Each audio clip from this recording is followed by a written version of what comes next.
Bienvenidos sean una vez más, queridos hermanos y queridos amigos en Cristo. Es un placer saludarles y continuamos con esta lección de el griego bíblico. Hemos hablado en el video anterior acerca de lo que son las preposiciones y el gran valor que otorgan, que nos entregan en la claridad, en la intensidad de palabras que han sido formadas con preposiciones y verbos o preposiciones y una palabra común donde intensifica el significado y donde nos muestra una gran claridad y donde nos avala la idea de tener que estudiar estas palabras y entenderlas porque cuando realmente podemos comprenderla en su magnitud, realmente brindan una gran riqueza a la interpretación que tenemos. Y he preparado algunos ejemplos de cada uno bíblicos con citas bíblicas sobre lo que es cada una de las preposiciones, cómo se muestran en el Nuevo Testamento. Y no es una interpretación exhaustiva, completa, total. Es tan solo una parte de lo que podemos hacer, la riqueza.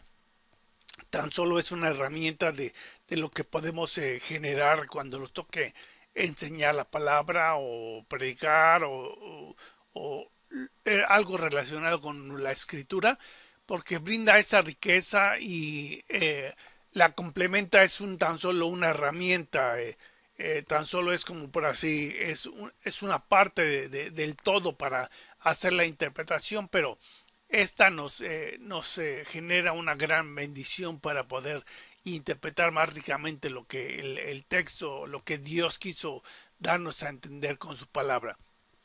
Y a proceder al primer, la primera preposición. En este caso aquí está la palabra en griego y la palabra en español. En se lee en y significa en español en. Y recuerdan que esta conjunción muestra hablar de una posición que es dentro del círculo. No solo bastaba estar dentro del círculo, sino que realmente lo que establece esta preposición es estar en el centro. No es el darle énfasis a estar dentro del círculo en cualquier posición, sino solamente en el centro, porque eso es lo que realmente quiere Dios. Y aplicado a la palabra de Dios, lo vamos a leer, vamos a ver aquí cuál es la palabra el texto que escogimos. Y está en Juan 1.1. En el principio era el verbo, era la palabra, era el logos. Y el logos dice estaba con Dios y el logos era Dios.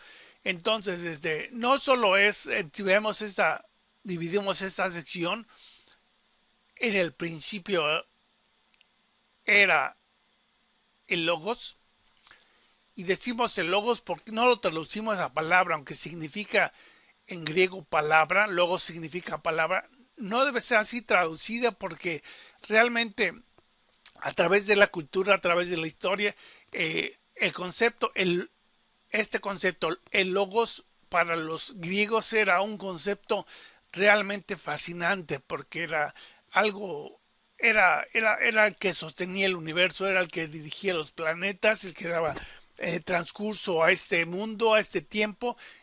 Las estaciones de los tiempos estaban resguardadas o las dirigía el logos. Entonces lo que está haciendo aquí Juan es interpretar y decir que lo que llamamos contextualizar para decir, bueno, pues ese logo que ustedes están buscando se hizo carne y habitó entre nosotros. Ese logos habla, por eso no lo traducimos como la palabra, sino como el logos, porque el logos es un título de divinidad, de deidad que creían los griegos, y el apóstol Juan usa ese contexto para hablar a los griegos de que Jesús es el Dios todopoderoso, el que sostiene efectivamente los planetas, que sostiene el universo, que hizo los cielos y la tierra. Y dentro de la creación aquí está diciendo Juan que en el principio estaba ya era, antes de que empezara toda la creación, antes de que empezara toda la formación de Dios, descrita en Génesis 1.1, dice que ya estaba el Logos, que ya existía. Habla de su eternidad, ¿no? No es que está diciendo es un Dios, como los testigos de Jehová mencionan en esta parte aquí, que cuando dice y Dios, como no está definido, no hay artículo definido aquí, piensas que es cualquier Dios, pero está hablando por este verbo. Aquí está, mira, repetido 3 veces. Y el Logos era Dios, y estaba con Dios, y el Logos estaba en el principio, antes de que todo comenzara, dice, ya estaba. ¿Se acuerdan que este verbo está en tiempo imperfecto, que no habla de cuándo, no sabemos cuándo empezó la acción, cuándo va a terminar? O sea, nunca va a terminar, el Logos nunca va a terminar de ser Dios, porque de eso habla su eternidad. De eso habla en el Antiguo Testamento la palabra también, Yahweh, que es el nombre poderoso que Dios tiene, su primer nombre, y habla de la omnipotencia, la omnisciencia, la eternidad de este divino nombre, de este divino ser, que es nuestro Dios. Pero bien, aquí la palabra en griego en habla de que no tan solo estaba en el principio, hablando de la creación, no estaba en cualquier lugar de la creación, sino que está hablando de que estaba en una posición en el centro, resguardando todo, participando, creando, sustentando. Ese es el que sostiene el universo, el que sostiene, como decíamos, el giro de los planetas, el transcurso del Sol. Todas las galaxias son sostenidas por el Logos, pero véanlo, aquí está dice que estaba dentro, estaba en el mero centro, sosteniendo el universo. Entonces, esto es algo bien importante para poder concebir lo que la palabra en nos quiere decir. Y vamos a continuar eh, con la próxima preposición.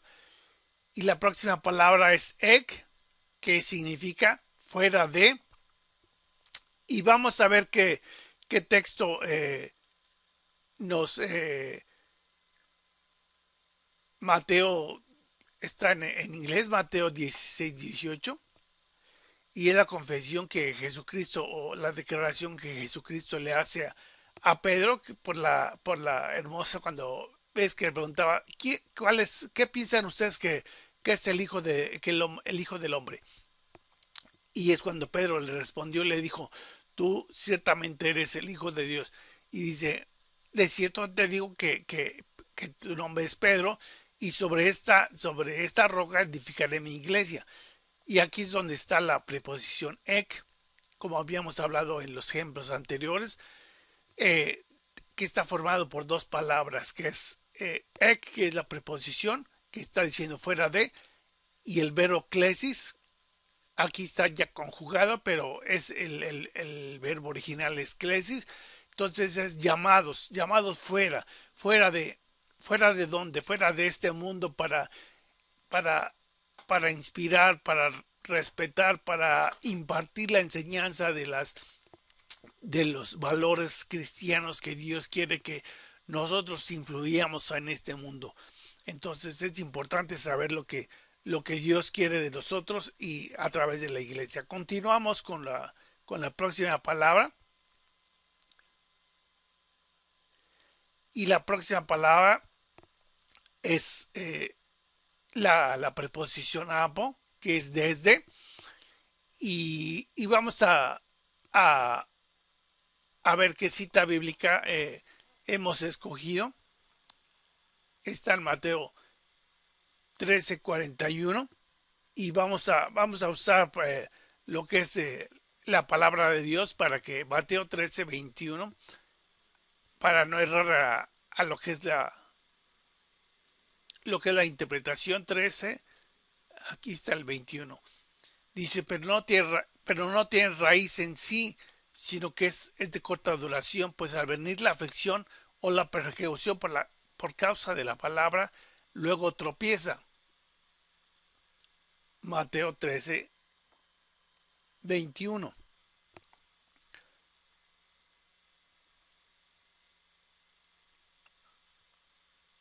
Perdón, es 13:41. Vamos a ver nuevamente Mateo 13, 41. Aquí está, que está hablando el Señor acerca de la parábola del tesoro escondido. En este caso, diferentes palabras, diferentes parábolas, y en este caso también él explica acerca de la parábola de la cizaña y el trigo. Dice, y enviará, aquí está la palabra, y se las voy a enseñar en griego, que es acerca de la preposición apo. Entonces, enviará el Hijo del Hombre a sus ángeles y recogerán su reino. Entonces, cuando hemos interpretado lo que es la palabra enviar, que es aquí, fíjense esta palabra, apostelei, que dice, aquí dice, y él enviará, y el Hijo del Hombre enviará a sus ángeles. Aquí está también formada por dos palabras, lo que es apo, que es una preposición, que es desde, y postole, que es que son los mensajeros, son los enviados. Entonces, enviados desde un lugar, no son enviados de cualquier parte, sino se refiere a que son enviados de parte del Señor, de parte del Hijo de Dios para traer bendición a nuestra vida. Y continuamos con la próxima palabra. Como les había mencionado, realmente esto es una interpretación muy ligera, es una representación para que ustedes se vean y la riqueza de estas preposiciones, pero podemos hacer más adelante, más extensiva, las diferentes palabras y la intensidad. Vamos a presentar los próximos videos donde vamos a hacer la interpretación usando el griego, las diferentes técnicas de la hermenéutica para hacer la interpretación más exacta, más correcta del texto bíblico. Miren, ahora está la preposición eis, que también es direccional, es de afuera hacia adentro. ¿Y qué pasaje hemos escogido? Ok, se está aquí cargando. Miren, ok, es de Mateo 28, 19, la gran comisión, que dice, yendo a hacer discípulos a todas las naciones, bautizándoles en el nombre del Padre, del Hijo y del Espíritu Santo. Y aquí es a donde los quiero llevar. Aquí está la preposición que le estamos mencionando en esta presentación, en esta laminilla de este texto, donde es la preposición eis, que es de adentro hacia afuera. ¿Qué está enseñando este pasaje? Que realmente está enseñando acerca de que cuando somos creyentes, ya hablamos acerca en videos anteriores acerca de lo que es un participio, lo que debe ser una característica. Cuando somos y tenemos esta característica de, de hacer discípulos y bautizarlos que se identifiquen con la obra de Cristo, aquí está la acción. Eis, de adentro, perdón, de afuera hacia adentro.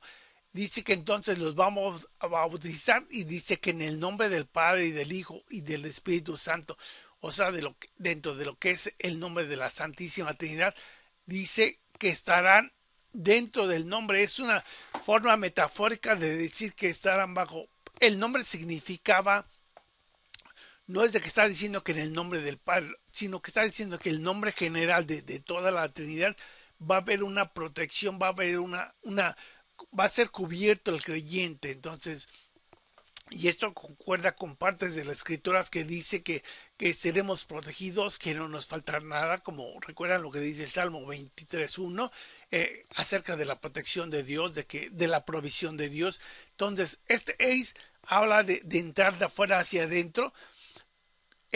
Cuando éramos antes de bautizarnos, antes de ser creyentes, estábamos afuera. Pero cuando nos bautizamos, cuando creemos en Cristo, entonces pasamos de la posición de afuera hacia adentro en una forma figurada de lo que es la protección, de lo que es la provisión de parte de Dios en las personas del Padre, del Hijo y del Espíritu Santo. O sea, la Trinidad no es tanto no es una forma bautismal de bautizar en estos nombres, sino que está hablando de que seremos cubiertos por la protección. Cuando está aquí dice que seremos protegidos por el nombre, se refiere que el nombre significaba esa autoridad, esa protección que venía sobre alguien. Entonces, fíjese nada más qué hermoso dice este pasaje. Dice que seremos de adentro hacia de afuera hacia adentro, pasaremos de la posición, ahora seremos cubiertos por el poder de Dios que nos protegerá, nos proveerá lo que Dios ha destinado para cada uno de nosotros. Vamos a... Bien, esta es la preposición pros y vamos a ver el pasaje que hemos seleccionado. Y aquí está, es en Mateo capítulo 2, versículo 2, que habla acerca de los magos de Oriente que vinieron a adorar a Jesús. Dice, porque hemos visto su estrella en el Oriente. Y a donde les quiero llevar es acerca de la conjunción, de la preposición que nos importa en este caso entender. Y está aquí, miren, la palabra pros, aquí está pros. Y ya habíamos visto este ejemplo cuando hablamos de proscuneo, que es adoración. Por eso dice, venimos a adorarle.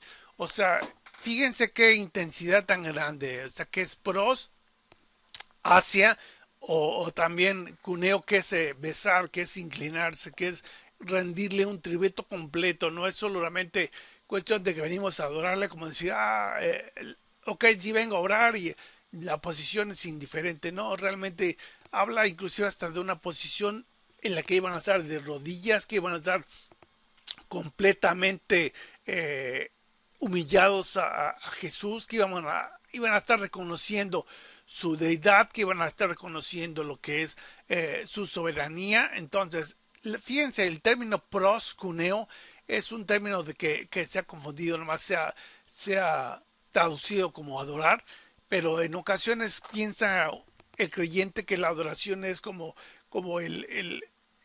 ok, voy a la iglesia a cantar y estamos adorando al Señor.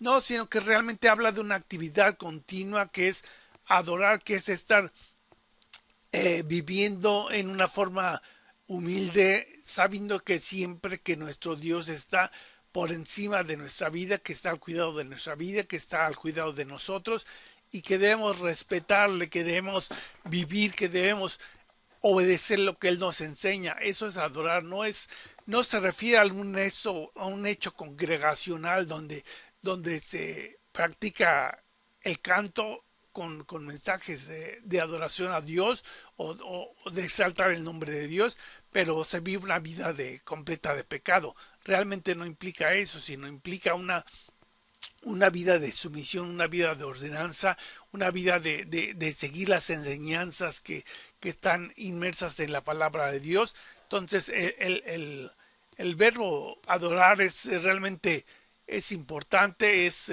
realmente muy enfático, es muy intenso lo que significa la palabra adorar. Continuamos con la próxima palabra que es conjunción y que es la conjunción día, que significa a través. Y vamos a ver qué texto bíblico hemos escogido. Y está en primera carta a los Corintios 6:5. Déjenme utilizar, aquí está, aquí tengo mi Biblia que es en forma electrónica. Ustedes la pueden encontrar lo que está aquí, miren, eSword o -sword, y ahí gratis la pueden bajar, la pueden tener, porque donde quiera que voy, realmente la puedo consultar y no hay ningún problema. Pero hemos visto que era entonces primera Corintios 6:5. Muy bien. Entonces aquí está primera Corintios capítulo 6 versículo 5. Y está hablando, dice, para avergonzaros lo digo. Pues que no hay, que no hay entre vosotros sabio ni aun uno que pueda juzgar entre sus hermanos. Estaba hablando Pablo acerca de lo que realmente hemos eh, sido hechos en Cristo, eh, donde está hablando de lo que te tiene que hacer para juzgar, y en ocasiones pensamos que no se debe juzgar porque, como la Biblia dice en una parte donde Jesús dice no juzguéis, pero está hablando en otro contexto, dice el contexto del cual está hablando Jesús, que dice que no juzguéis para que no seáis juzgados, es que está en el contexto que dice los versículos siguientes. Dice, ¿cómo le dirás a tu hermano, quítate esta paja de tu ojo si tú tienes una viga en ella? Te está diciendo, ¿cómo puedes tú juzgar a tu hermano que no peque si tú estás en un grado mayor de pecado?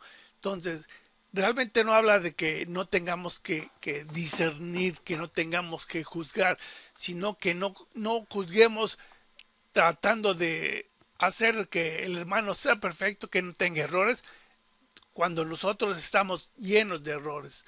Cuando vivimos impíamente, no podemos, eh, creo que no tenemos ni el derecho siquiera de decirle a cualquier persona que está haciendo mal.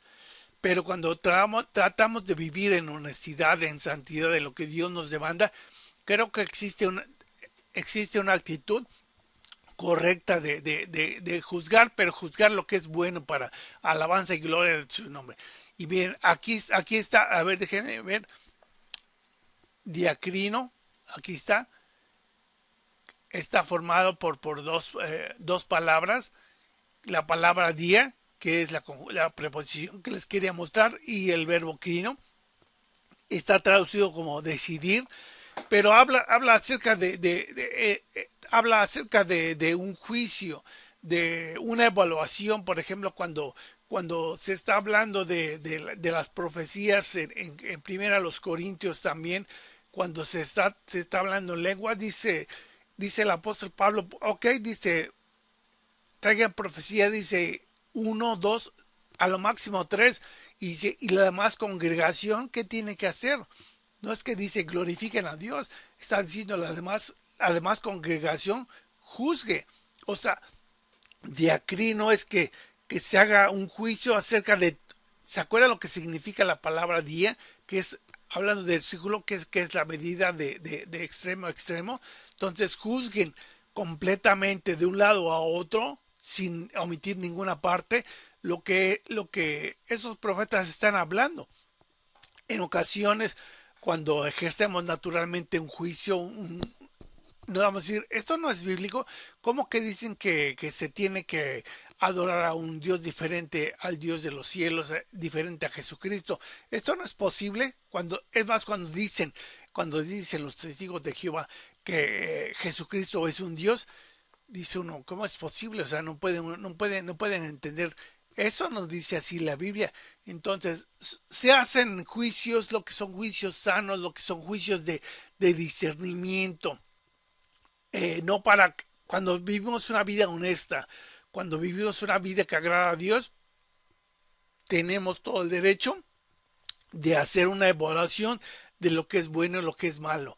No para criticar, sino simplemente para descartar lo malo. Esa es, en pocas palabras, diacrino.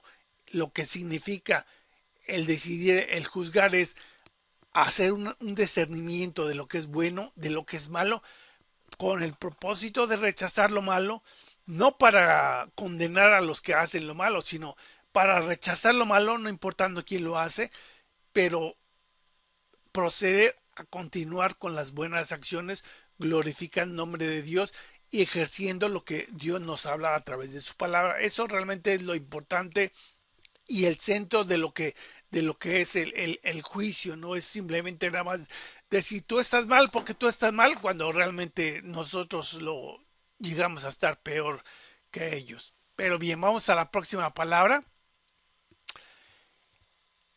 y la próxima preposición es para, que es al lado, y ya vamos a ver el pasaje que escogimos. y también es Juan 14:16, es muy clásico acerca del Paracletos, y ya lo explicamos antes en el video anterior acerca de lo que es la intensidad de la palabra, pero aquí está Paracletón, ya está conjugado, pero está formado con dos palabras, para, que significa al lado de, y cletón, que proviene del verbo klesis, que significa llamado, uno llamado. Entonces, ya habíamos mencionado que es uno llamado para estar con nosotros. Aquí se ha traducido como helper, pero, como ayudante, pero es mucho más que ayudante, porque habíamos dicho que una de las características especiales por las cuales se acuñó esta palabra en la antigua Grecia era de que el Paracletos, para defender, era como una especie de abogado que tenía que defender a alguien, tenía que tener la característica de ser amigo del defendido. Entonces, habla de la intimidad, del conocimiento. Ciertamente que cuando somos amigos nos conocemos mejor. Imagínense al Espíritu Santo poniéndose en este papel de nuestro amigo. Imagínense qué grandeza, qué cosa tan grande Dios está transmitiendo aquí. Que está rogando Jesús al Padre para que envíe otro consolador, otro que está llamado a estar junto al lado de nosotros. Y no es que llegó temporalmente por unos 5 minutos o 10 minutos solamente en el momento de crisis. No habla de que el Paracleta está siendo llamado todos los días, mientras vivamos una vida honesta, una vida de santidad que le agrada a Dios. Contamos, claro, con la presencia de este Paracleto. Y cuando dice otro Paracleto, es que aquí Jesús, que está rogando al Padre, dice: les rogaré para que envíe otro Paracleto. ¿Saben quién era el otro Paracleto? El otro que fue llamado para estar al lado de nosotros. Jesucristo mismo. Entonces, ese es uno, y cuando dice otro, es uno, esta palabra along, que dice de otro personaje diferente, otra persona diferente a mí en el aspecto físico, hablando así como si fuera de las personas de la deidad. Yo sé que es algo difícil de explicarlo, pero es una persona diferente, pero con las mismas cualidades. O sea, el Espíritu Santo también es Dios. Entonces, es realmente algo importante, algo hermoso que podemos entender brevemente lo que las palabras, cuando eh, están hechas a través o están construidas a través de preposiciones, nos pueden brindar un gran significado. Ahora vamos con la palabra, con la preposición upo, que significa arriba, y vamos a mencionar el texto que está en Colosenses 3:18, y aquí está así se escribe. Y ya habíamos hablado acerca de lo que es upotazo en el video anterior, y habla acerca de las esposas. Dice: sométanse a sus esposos. Pero no solo eso, sino que realmente el contexto no es de que soldados, como habíamos explicado que es un término militar, no es solo de que no es de que las esposas sean soldadas y tienen que obedecer al general y obedecer a sus esposos lo que dicen. No, realmente está en un contexto de que, esposa, esa es tu labor, esa es tu responsabilidad: someterte y obedecer a tu esposo porque él es la cabeza. Pero, esposo, tú tienes que amar a tal grado a tu esposa, dice, comparándolo como Cristo amó a la iglesia y dio su vida por ella. Qué forma tan bella. La gente, los esposos nada más piden la sumisión de la esposa. Hey, esposa, ¿ves cómo dice la Biblia que tienes que someterte? Pero no leen cuando dice que tenemos que amar, que dar inclusive si la vida si es necesario por nuestras esposas. Y muchas veces dirás: bueno, hermano, no es posible que puedas dar la vida por tu esposa. Es en una forma figurada. Así, imagínense, si amamos completamente a la esposa en el amor de Dios, realmente vamos a brindar una fortaleza, una cohesión tan grande en el matrimonio que será algo glorioso donde se manifieste la cabeza de nosotros, la cabeza del esposo, la cabeza de la esposa, quien es Cristo, entonces va a reinar. ¿Y quién es la cabeza de Cristo? Dios. Entonces va a haber una protección, una unción tan grande, que es lo que Dios quiere lograr en cada uno de los matrimonios. Y esta es la base para fortalecer, para establecer lo que es la base de un matrimonio. No es de que la esposa tiene que ser tratada como si fuera un soldado raso, como si fuera una persona despreciable, y tú te tienes que sujetar no importando qué. Tú te tienes que sujetar no importando cómo yo te trate. Eso no dice la palabra. Dios habla a los esposos que tenemos que exactamente tenemos que pedir sumisión, pero tenemos que entregar primeramente lo que es amor. Y ahí es donde muchos de los hombres doblamos las manos y no logramos hacer lo que Dios nos pide. Muy bien, vamos a pasar a lo que es la próxima palabra, la próxima preposición.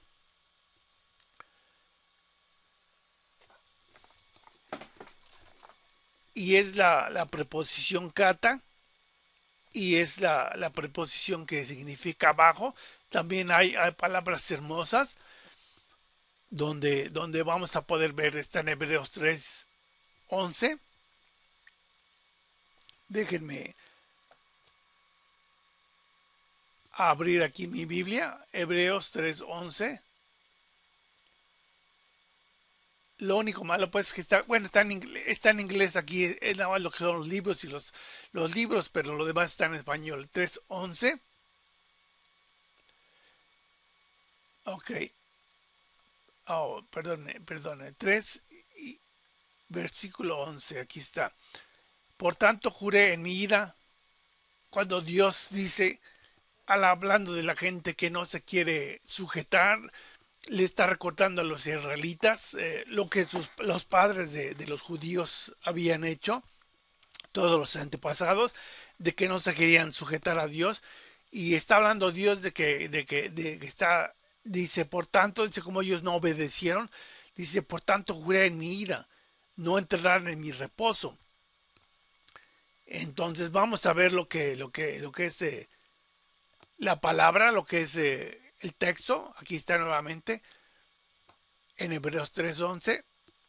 Y aquí está la palabra que les quería enseñar, que se lee como catapausin, pero está formada por dos palabras: kata, que es bajo, y del verbo que es pauso, que es que quiere decir cesar, se ha traducido como descansar. Pero la intensidad de esta palabra radica en de que el descanso no es una forma de que cómo se hace, sino cómo se obtiene el descanso. Aquí está hablando que es kata, que es algo que viene de abajo hacia arriba. O sea, es como si lo estuviera diciendo literalmente. El descanso que Dios nos dará, porque está referido en otros pasajes también como descanso, cuando Jesucristo dice en Mateo 11:28, venid a mí los que están trabajados y cargados y yo os haré descansar. Se refiere también a esta palabra.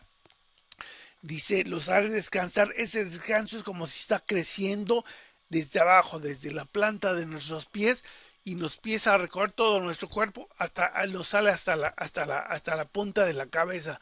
Dice, totalmente, es una forma de alegórica de expresar la grandeza de cómo será el descanso.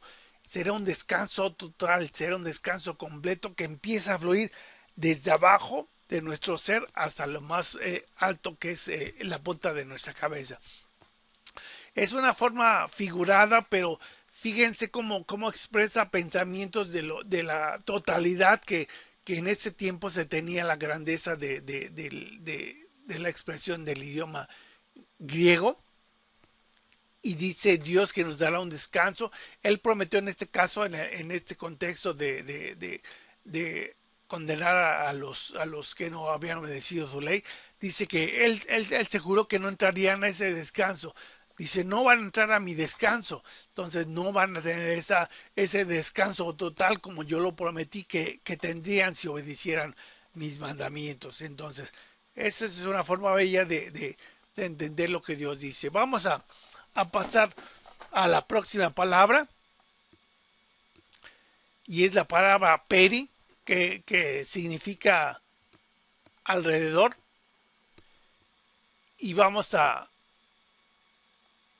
ver qué texto escogimos. Está en Gálatas 5:16. Fíjense, vamos a abrir el texto bíblico para hablar aquí de Gálatas 5:16. Digo pues, andad en el espíritu y no satisfagáis los deseos de la carne. Pero aquí la palabra importante que es peripateo, andad en el espíritu. Fíjense, les voy a explicar lo que realmente significa, porque realmente es algo grande. Vamos nuevamente al texto, Gálatas 5:16, y entonces aquí está la palabra peripateo. Está conjugado, pero de ahí proviene de dos palabras, peri, que es alrededor de, y del verbo también pateo, que significa caminar. Entonces, ¿se acuerdan de lo que era la figura, o cómo les diré, lo que es la huella del pie, lo que es la periferia? Entonces, lo que está diciendo es que caminemos exactamente donde están las huellas que ha dejado al caminar delante de nosotros lo que es el Espíritu Santo. Entonces, está la huella, deja su marca, y toda esa periferia, por eso dice peri, caminar, caminar sobre la, así se debe interpretar, así es como se entiende. No solo es caminar, sino da esa mayor amplitud de caminar sobre las huellas que el Espíritu Santo ha dejado. Es como si Él estuviera caminando delante de nosotros para resguardarnos, para protegernos, para guiarnos. Entonces, es de lo que está hablando, una guianza, de caminar las pisadas que Él ya hizo. Por eso menciona, dice, por eso menciona algo importante, caminar en el Espíritu. O sea, acuérdense de la preposición en, dentro del Espíritu, de lo que es el centro de la voluntad del Espíritu Santo. Muy bien, vamos a proceder con la próxima palabra, la última conjunción, y es la conjunción epi, que significa también sobre. Y vamos a ver la cita bíblica que hemos escogido. Aquí está, Mateo 5:28. Aquí está la palabra epistumais, epitumesai. Está también formada por dos palabras. Epi, que es sobre, y tumesai es eh, como tener lo que es se me escapa la palabra en español ahorita, la lujuria, lo que es el deseo desordenado, lo que es anhelar tener algo en forma deshonesta, en algo de desear injustamente, desear algo que no debemos tener. Entonces aquí se traduce como to lust after, pero cuando lo hacemos en español es no desear, no desear, no tener un mal deseo, no desear cosas deshonestas, como cuando viene no desearás la mujer de tu prójimo, ni desearás su asno, ni desearás esto. O sea, si realmente nosotros tenemos algo que queremos desear, es honesto desear algo, pero pidamos a Dios, tenemos que trabajar, tenemos que buscar las cosas en una forma de vida honesta, no desear nada más por tener algo. Es bueno tener algo, pero sacrificar lo que tenemos que hacer para poder lograrlo en una forma honesta delante de los ojos de Dios. Y eso es lo que quiere decir. Vamos a pasar a la última palabra. Y ahora sí, esta va a ser la última conjunción, la última preposición. Con eso terminamos nuestro video. Y es la palabra ana, que significa también arriba. Y tiene la dirección de abajo hacia arriba. Y vamos a ver la cita que hemos escogido. Y es la cita de Mateo 11:28. Habla también de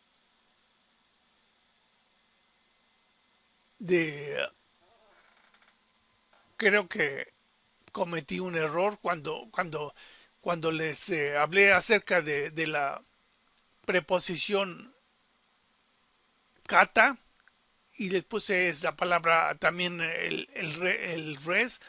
También se usa, está formado por la palabra ana, que significa de abajo hacia arriba, y la palabra pausis, que es algo dar un descanso.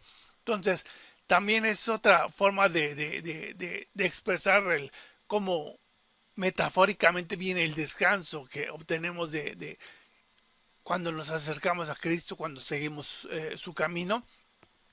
¿Cómo será el descanso? De abajo hacia arriba, como lo había explicado, desde el fondo, desde el principio de la planta de nuestros pies, hasta va recorriendo nuestro cuerpo hasta lo que es la coronilla de nuestra cabeza.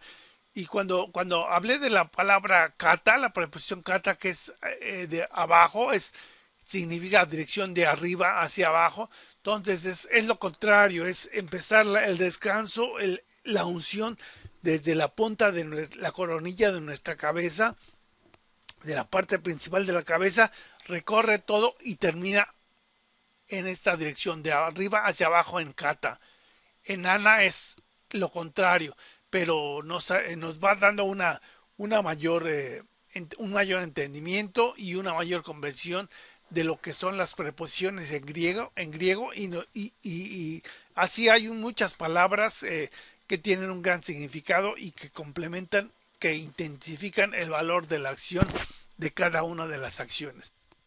Muy bien, con esto terminamos este video y deseamos que sigan practicando, que se gocen. Estamos a sus órdenes por si quieren enviarme un correo y preguntarme acerca de alguna palabra, cómo está.